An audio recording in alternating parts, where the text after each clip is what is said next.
In this simple video tutorial, I'm going to share with you how you can change your keyboard color on your Samsung phone. You can simply change to any color on your Samsung keyboard in just few simple steps. To do this, simply head into your phone settings. On the settings page, scroll down onto the option of accessibility. On this page, tap on visibility enhancements. On this page, you will then select the option of high contrast keyboard. Make sure to enable this option first.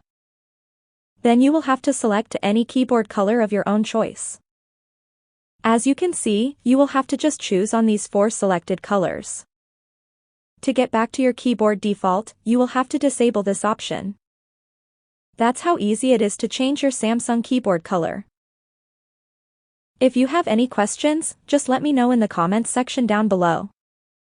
Please don't forget to leave a like, share and subscribe for more video tutorials like this one.